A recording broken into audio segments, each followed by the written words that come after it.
দর্শক, এই ভিডিওতে আজকে আমরা আপনাদের জানাবো কক্সবাজারের অতি পরিচিত এবং অনেক পুরনো একটি হাসপাতাল, কক্সবাজার ডায়াবেটিক হাসপাতাল। কক্সবাজার ডায়াবেটিক হাসপাতালটি কক্সবাজার ডায়াবেটিক সমিতি কর্তৃক প্রতিষ্ঠিত এবং পরিচালিত। সৈকতের কবিতা চত্বর পয়েন্টের ঠিক পাশে এই হাসপাতালটি অবস্থিত।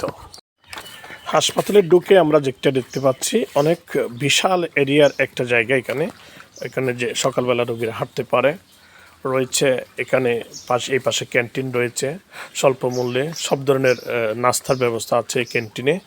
আর একটু ভিতরে ঢুকলে আমরা দেখতে পাচ্ছি এখানে বিভিন্ন পরীক্ষা নিরীক্ষা করার জন্য অত্যাধুনিক ল্যাব আছে, রয়েছে ওষুধের নেওয়ার জন্য নির্দিষ্ট ফার্মাসি আছে, ডায়াবেটিক হাসপাতাল কর্তৃক পরিচালিত এই ফার্মাসিটি। এই পাশে রয়েছে একটি রোগীদের বিশ্রামাগার, যেটা দিয়ে এখানে বসে রোগীরা বিশ্রাম নিতে পারে।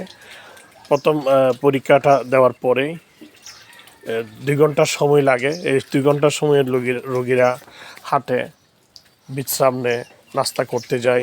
এই কাজগুলো করার জন্য এখানে যথেষ্ট স্কোপ বা যথেষ্ট জায়গা এখানে রয়েছে। নিয়মিত 4 জন ডাক্তার এখানে রোগী দেখে, 4 জন মেডিকেল অফিসার, যারা কক্সবাজারে খুব অভিজ্ঞ ডায়াবেটিক বিশেষজ্ঞ মেডিকেল অফিসারগুলো এখানে রোগী দেখে। এই বিশ্রামাগারটিতে প্রতিদিন সকালবেলা একটা ব্রিফিং হয়, যে ব্রিফিংয়ে ডায়াবেটিসের বিভিন্ন সতর্কতা, সচেতনতা এবং কিভাবে এটাকে নিয়ন্ত্রণ করা যায় এসব বিষয়ে এই ব্রিফিংয়ে জানানো হয়।